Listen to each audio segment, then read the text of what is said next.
Welcome to Gather in Poems, a special reading that's become a bit of a tradition at the Academy of American Poets at this time of year, as we gather with family and friends to share poems and reflect on the year that's soon behind us.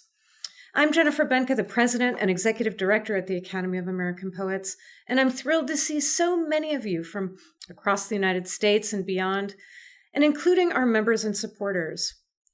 This event tonight is free, and if you're so moved, we invite you to make a special contribution in support of our work during this season of giving.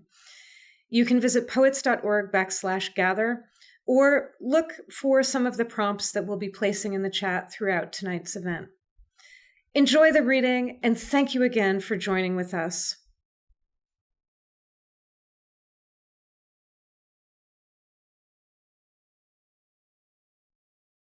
I want to share a poem by the poet Joy Harjo from her collection. I have it here, called The Woman Who Fell from the Sky.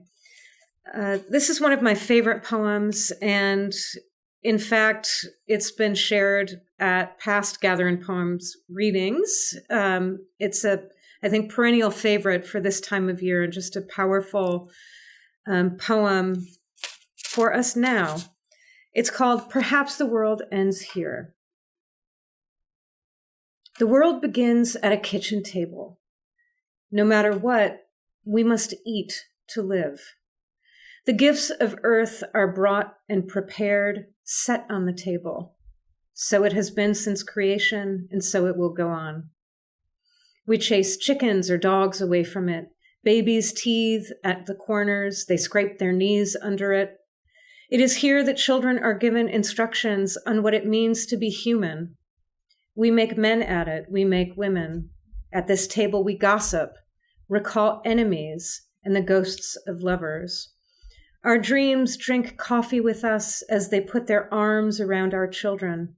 They laugh with us at our poor falling down selves, and as we put ourselves back together once again at the table. This table has been a house in the rain, an umbrella in the sun. Wars have begun and ended at this table. It is a place to hide in the shadow of terror, a place to celebrate the terrible victory. We have given birth on this table and have prepared our parents for burial here. At this table, we sing with joy, with sorrow. We pray of suffering and remorse. We give thanks.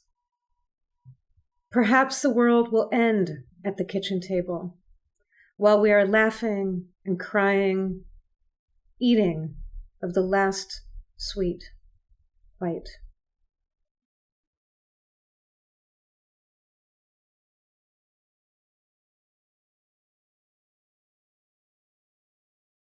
Hello, I'm Tracy K. Smith, and I'm so grateful to gather in poems with you. I feel that it is poets that make poets, by which I mean the voices that we cleave to on the page, the voices that live in our ears and our heart. Those are the ones that teach us what it means to need language and to be of service to this human thing in language. One of the poets who does that for me is Araceli Girmay. I feel that she's a poet of wonderful community, compassion, care. Her sense of history brings love, brings intimacy into spaces that oftentimes feel vast and windy. And I think we need that. This is one of the poems from her beautiful book, The Black Maria. Body of sight. Body of breaths, body of trying. Beloved, today you eat, today you bathe, today you laugh, today you walk, today you read, today you paint, my love. Today you study stars, today you write, today you climb the stairs, today you run, today you see, today you talk, you cut the basil, you sweep the floor, and as you chore, touch the ankles and hairs of your befores, who look up from their work in the field or at the chisel to tell you in their ways, you live. I love the way that history becomes generational here, and a poem that feels very much like it is speaking toward a child is also teaching the child to feel and look and listen for the generations that are not gone, but that are present in other ways. Language helps us find our way to those other forms. Thank you.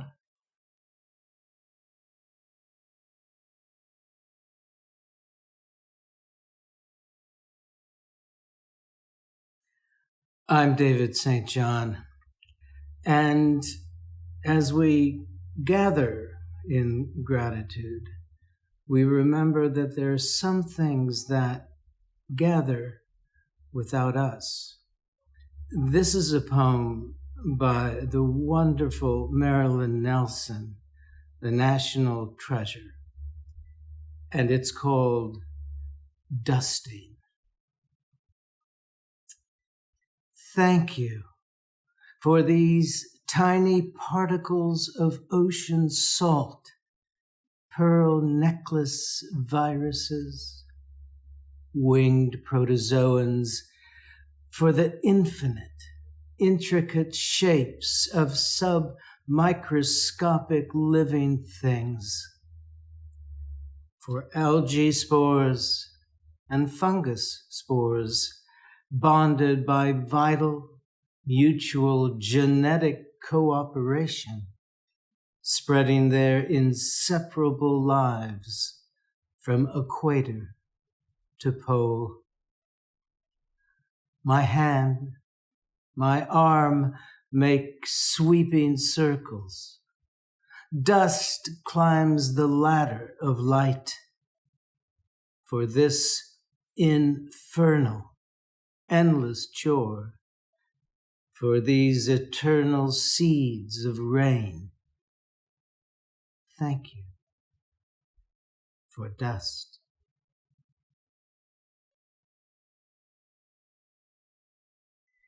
Here's a poem by the amazing poet Ralph Angel, who died in March of 2020. Ralph is a poet of a sublime lyric abstraction. And in this poem, called Sampling, we understand that even alone, in cities, in crowds, we're gathered in urgent ways. Sampling. I'm standing on 10th Street. I'm not the only one. Buildings rise like foliage and human touch. And so shall dig this cigarette as my last, and rattle trains and rot the fences of the gardens of my body. Or without the harmony of speaking here, the many sounds and rhythms that sound a lot like anger, when anger's silent, like a painting. Though in the stillness of the paint itself, the painter nods or waves or asks for help. I'm not the only one. The pharmacy's untitled. The stars are there at night. In this humidity, the forlorn singing of the insects clings to anything nailed down. A whole bag of things I'm working through. Some set things I know, like words I know, that mean from one place to another. The word that means to carry. I'm standing still on 10th Street. I'm not the only one. The dark tastes of salt and oranges. Its eyes wander round and round. I am its 1,000 windows. I think about the future and the sea and stay. Ralph Angel.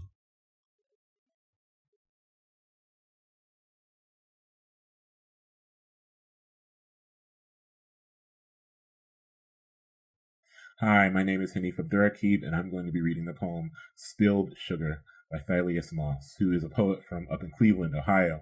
And this poem means a lot to me, as does the entire book that this poem comes from at Redbones, because when I was first teaching myself how to read poems, I don't have an MFA, I don't have a background in poetry that is at all academic. I learned how to read poems by reading books and being handed down books by people. And I got these books of Ohio poets because I was so interested in finding out the lineage of poetics that existed in this state that I live in, that I love, that I care about. And I went into it thinking that these books and these poets from Ohio, Thylias Moss being one of them, but also Rita Dove and Ross Gay and Mary Oliver and so on, long list, would teach me how to write with an affection for this place that I was in. I was seeking poems of place. And instead, I found poems of really distinct and unique longing and heartbreak and grief, and finding pleasure in moving through grief. And I don't think that's unique to Ohio poets, of course, but that was because these were the first poems that I read and loved. That kind of discovery propelled me to the writing of my own poems, kind of in that image. And this was one of those first poems where I read it and I thought, if I could write a poem, I can't write this poem, but if I can write a poem that's close to it, I'll feel like I would have succeeded. And so this poem means a lot to me. This is Spilled Sugar by Thylias Moss. I cannot forget the sugar on the table. The hand that spilled it was not my usual father. 3 layers of clothes for a wind he felt from hallway to kitchen, the brightest room, though the light bulbs were greasy. The sugar like bleached anthills of ground teeth. It seemed to issue from open wounds in his palms. Each day, more of father granulated. The injury spread like dye through cotton, staining all the wash, condemning the house. The gas jets on the stove shoot a blue spear that passes my cheek like air. I stir and the sugar dissolves, the coffee giving no evidence that it has been sweetened, and I will not taste it to find out. My father raised to my lips, the toast burnt, the breakfast ruined. Neither he nor I will move from the shrine of mother's photo. We begin to understand the limits of love's power, and as we do, we have to redefine God. He is not love at all. He is longing. He is what he became those 3 days, that 1/3 of himself was dead.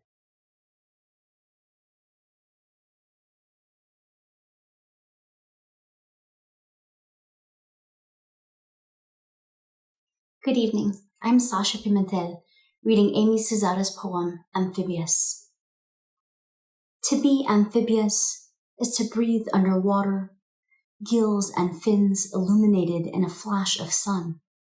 To be serenos es amar el mar, es tener cuerpos de agua, disfrutar how the sea dances along our spines, how it fills our hair, makes us weightless.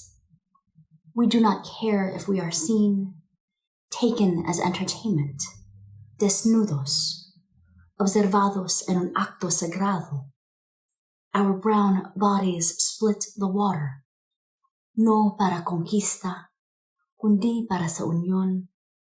Our bangka are extensions of our katawan ng tubig. Do you know which hands carved this wood? Mula sa ang mga puno, whose spirits guide us to the other side? Hindi namin kailangan ng mga mapa. Hindi namin kailangan ng mga kumpas. Feel the immense dagat move beneath us. Can you feel it? through the thick hulls of your conquering vessels. We do not disrupt the harmony of things. Can you plunge your hand into the sea and bring up a fish? Can you split one into 2,000 pieces so that every mouth is filled? Can you perform such the miracles you describe in your holy book? Watched by mga ito, todos los seres vivos nos protegen. Bawat plankton, bawat maliit na hipon, bawat nabubuhay na bagay, ser amphibious, upang maging kasuwato sa dagat, is to breathe underwater. I love this poem because Amy sings one of the dialects of our Philippines Tagalog as a language of poetry and indigeneity, alongside the colonial languages of English and Spanish. Here, our archipelago is ours. Our brown bodies split the water. In kinship with the land and waters, we have no need of maps, and our bodies exult as bangka and tubig, boat and water.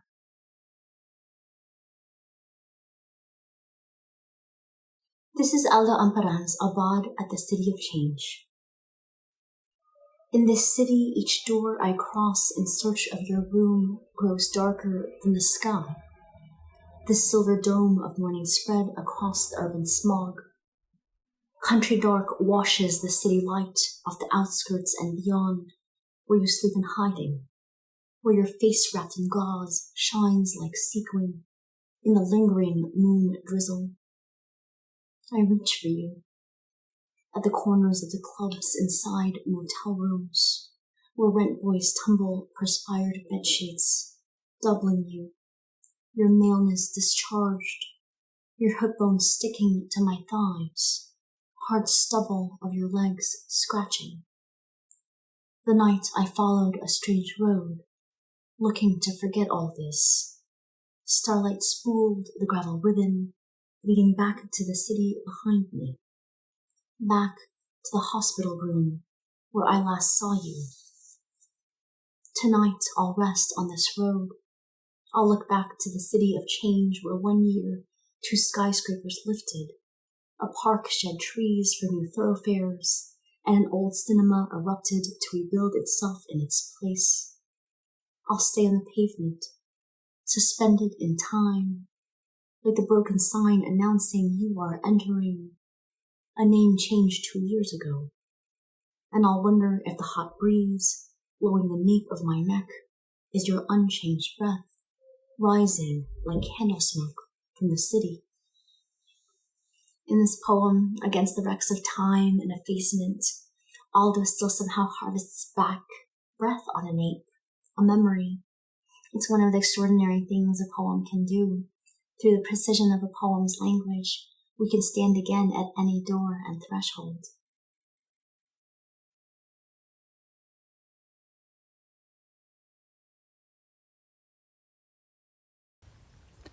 Hey y'all, my name is TC Tolbert, and I'm the Poet Laureate of Tucson, Arizona, also known as Chuckson, and I am on the ancestral lands of the Tohono O'odham and Pasquayaqui people.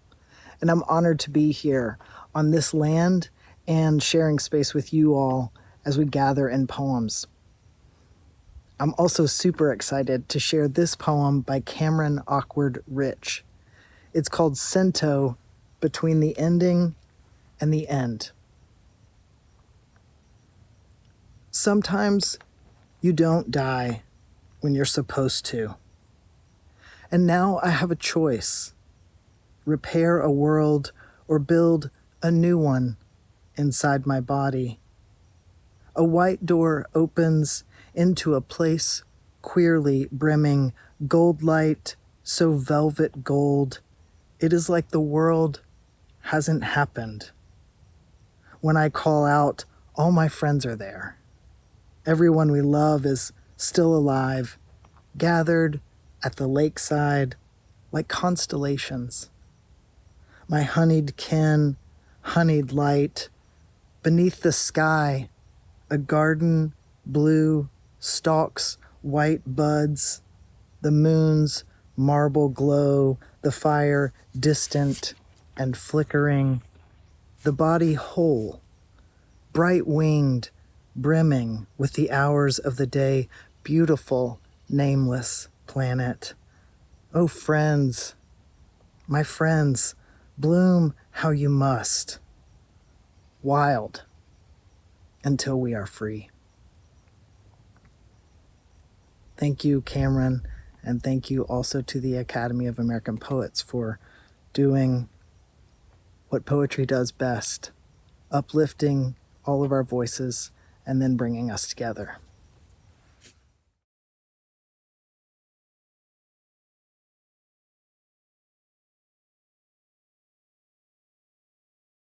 This is Dorianne Laux for the Academy of American Poets, reading for Gathering Poems. And I'm going to read a song. And this song is the very beautiful Black national anthem called Lift Every Voice and Sing.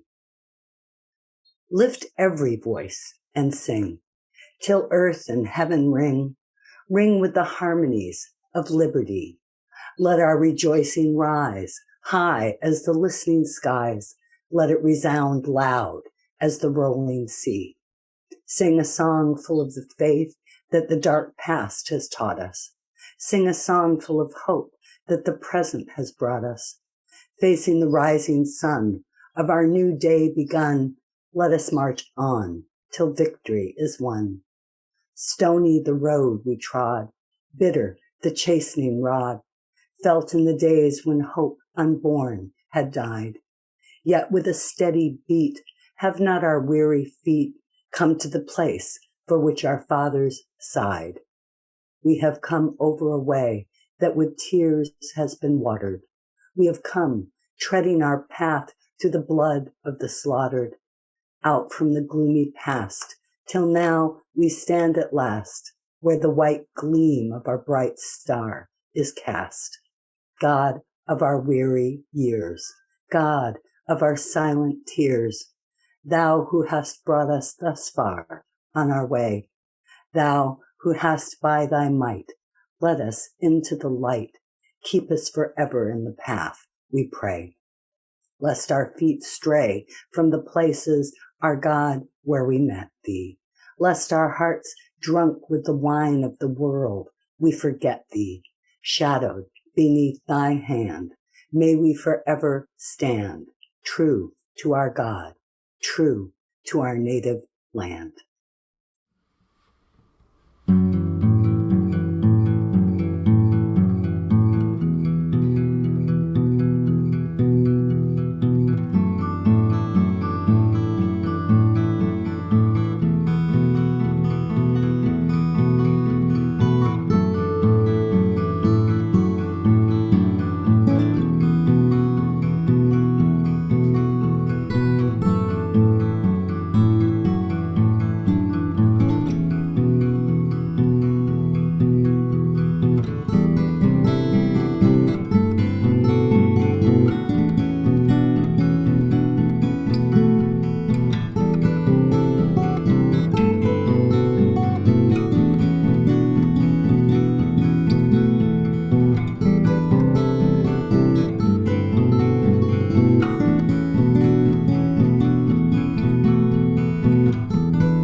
Hello, my name is Marie Howe, and I am so happy to be with you as we gather together for Gathering Poems.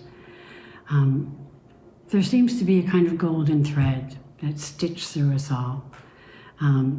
We often experience it when we read a poem by someone, or when we bump into someone we haven't seen in a long time, or when we travel and discover something that we almost remember.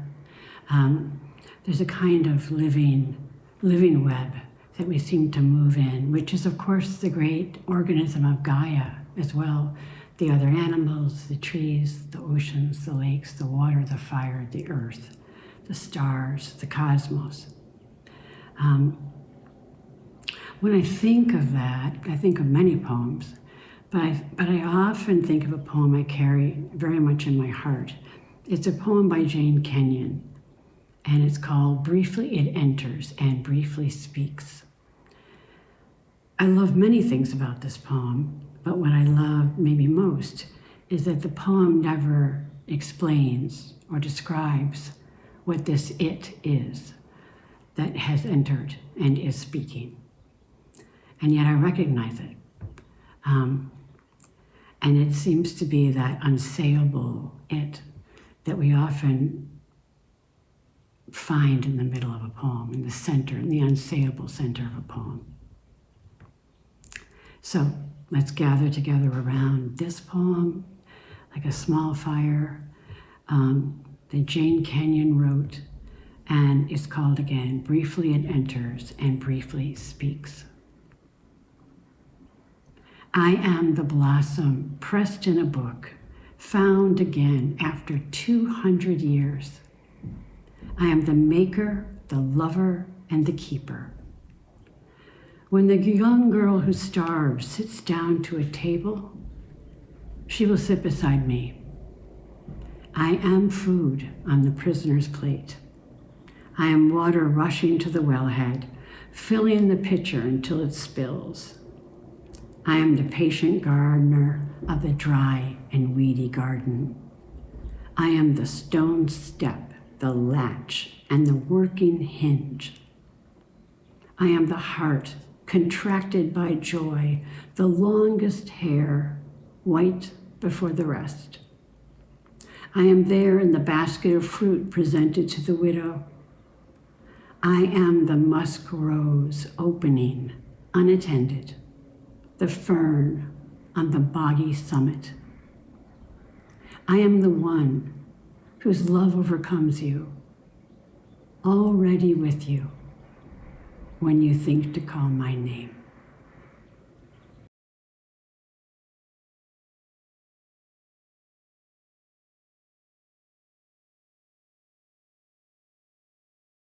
When I was trying to think of a poem connecting gathering and gratitude, what surprised me for popping into my head was Frank O'Hara's great elegy for Billie Holiday, The Day Lady Died. The poem begins with O'Hara making his ordinary rounds of the city. He's alone, but on his way to a gathering, dinner with both friends and people he doesn't know, and showing the customary gratitude of a dinner guest deciding what gifts to bring his hosts. Suddenly, he sees a front-page photo of Billie Holiday and the headline announcing her death. And this takes him back to another gathering, at a club where people were gathered around a piano listening to Billie Holiday. Suddenly, his gratitude becomes more profound. His deep gratitude for her life, her singing, her art. And everyone gathered there shared that gratitude, almost an out-of-body experience, just as his poem shares that gratitude with us, as we share our gratitude for his poem. The Day Lady Died.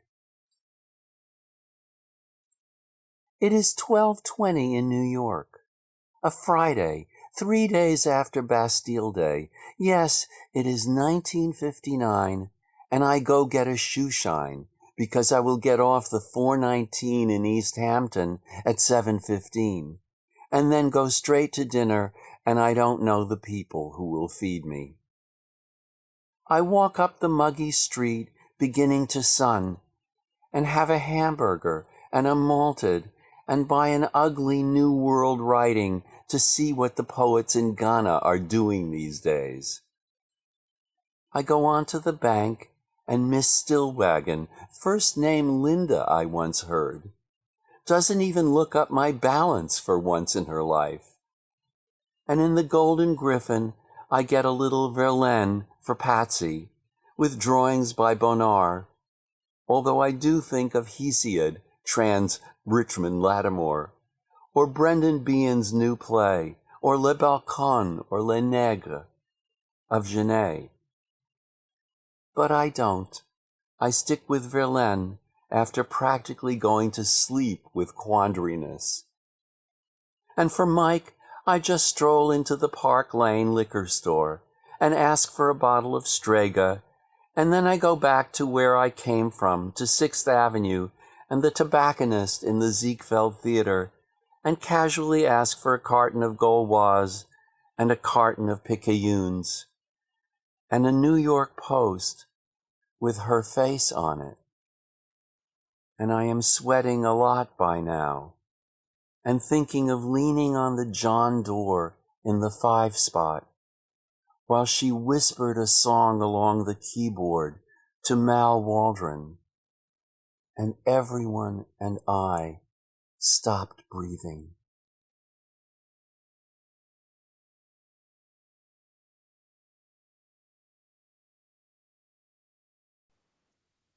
This is Marilyn Nelson. I will be reading a poem by January Gill O'Neill in her book, Misery Islands, which was published in 2014, shortly before COVID made this experience rare. Again, this is by January Gill O'Neill, and the title of the poem is In the Company of Women. Make me laugh over coffee. Make it a double. Make it frothy so it seethes in our delight. Make my cup overflow with your small happiness. I want to hoot and snort and cackle and chuckle. Let your laughter fill me like a bell. Let me listen to your ringing and singing as Billie Holiday croons above our heads. Sorry, the blues are nowhere to be found. Not tonight, not here. No makeup, no tears. Only contours, only curves. Each sip takes back a pound. Each dry roasted swirl takes our soul. Can I have a refill? Just one more? Let the bitterness sink to the bottom of our lives. Let us take this joy to go.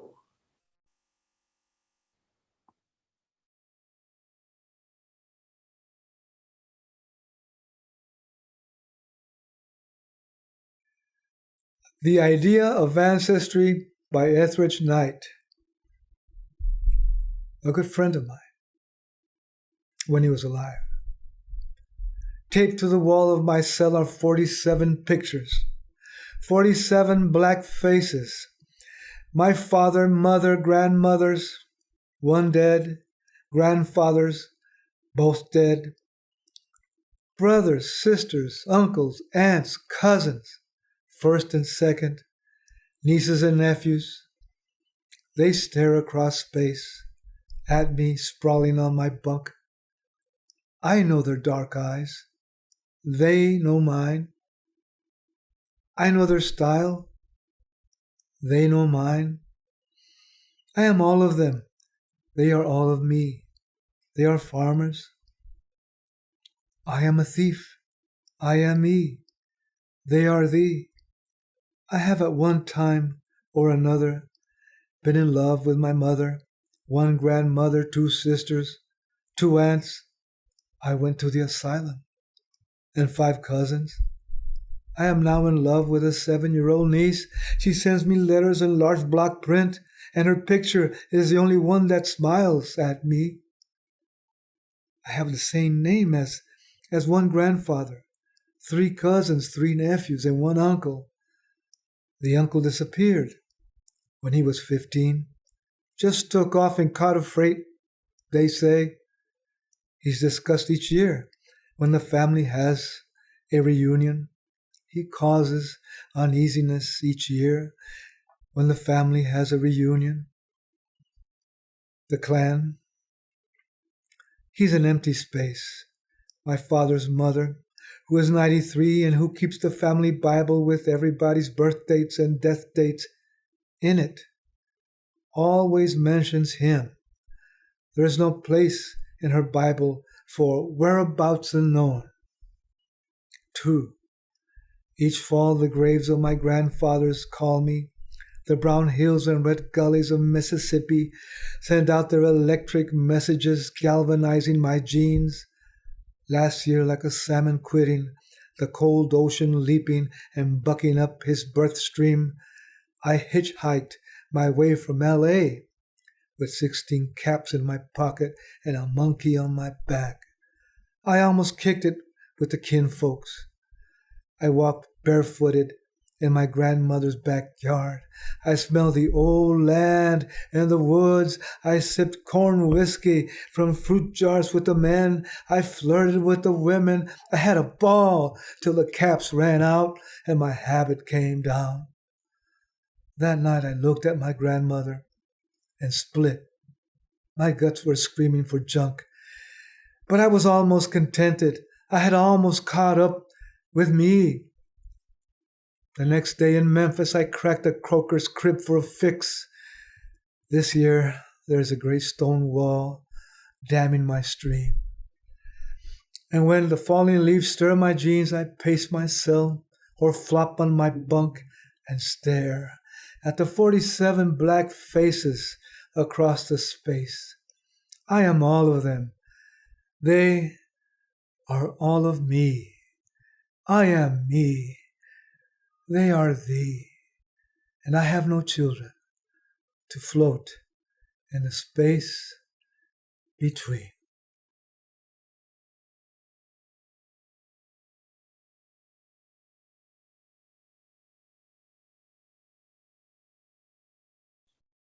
Hi, I'm Natasha Trethewey. In his book, Poetry as Survival, the poet Gregory Orr asks the survivors questions about violence. How could I have been that close and not been destroyed by it? Why was I spared? In my own life, I've asked those questions many times, and this poem by Yusuf Komunyakaa gets at that overwhelming feeling of gratitude, though often tempered by guilt, that the survivor feels. It's called Thanks. Thanks for the tree between me and a sniper's bullet. I don't know what made the grass sway seconds before the Viet Cong raised his soundless rifle.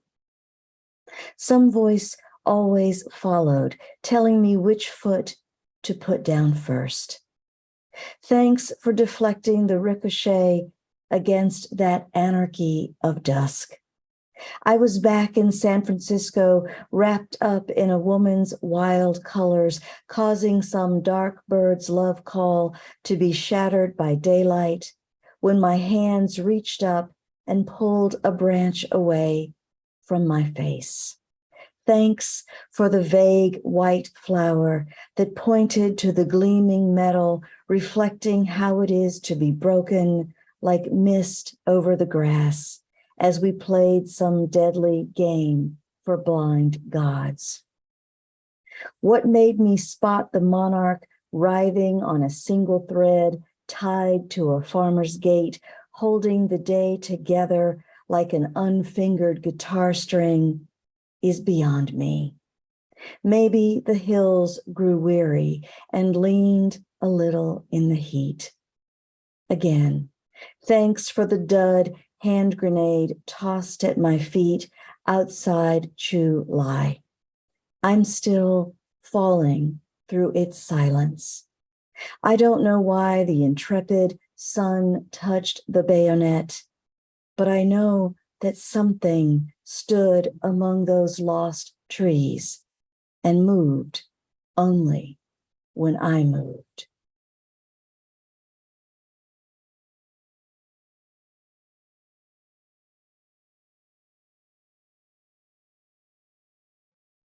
Hi, my name is Sumita Chakraborty, and the poem I'll be reading for you today is titled Offering and is by Danica Kelly. Offering. Here is the meat and fat and bone of the day, the smoke too for the God of recognition. A love offering, where love is also grief and mourning, the business of waking and moving in a body far away from you, sweet friend. Where waking and moving mean crying or not crying, but always breathing. Mark how the light bends through the dry air like breath at the end of the day. Mark the chirping of the bird outside my window. Mark the day we will see one another again, and what light there will be, what song.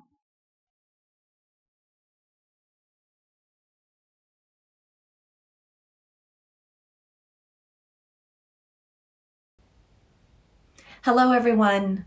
I'm Mai Der Vang, and it's my pleasure to read for all of you a poem by Linda Hogan. What I appreciate about this poem is not only its acknowledgement and remembrance of the losses brought on by histories of settler colonialism, but also the beauty in returning to a world that makes us feel alive, awake, and together. Map by Linda Hogan. This is the world so vast and lonely without end, with mountains named for men who brought hunger from other lands and fear of the thick, dark forest of trees that held each other up, knowing fire dreamed of swallowing them and spoke an older tongue, and the tongue of the nation of wolves was the wind around them. Even ice was not silent. It cried its broken self back to warmth, but they called it ice, wolf, forest of sticks, as if words would make it something they could hold in gloved hands, open, plot away and follow. This is the map of the forsaken world. This is the world without end, where forests have been cut away from their trees. These are the lines wolf could not pass over. This is what I know from science, that a grain of dust dwells at the center of every flake of snow, that ice can have its way with land, that wolves live inside a circle of their own beginning. This is what I know from blood. The first language is not our own. There are names each thing has for itself, and beneath us the other order already moves. It is burning. It is dreaming.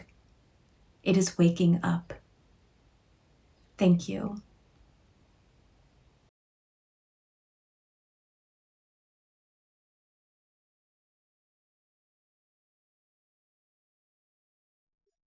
Hello, my name is Tina Chang, and I'll be reading The Chance by Arthur Z.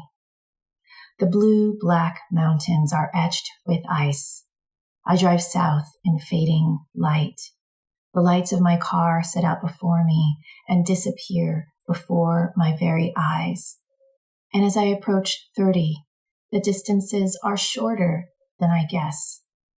The mind travels at the speed of light. But for how many people are the passions ironwood? Ironwood that hardens and hardens. Take the ex-musician, insurance salesman who sells himself a policy on his own life, or the magician who has himself locked in a chest and thrown into the sea, only to discover he is caught in his own chains. I want a passion that grows and grows, to feel, think, act, and be defined by your actions, thoughts, feelings. As in the bones of a hand in an X-ray, I want the clear, white light to work against the fuzzy, blurred edges of the darkness. Even if the darkness precedes and follows us, we have a chance, briefly, to shine.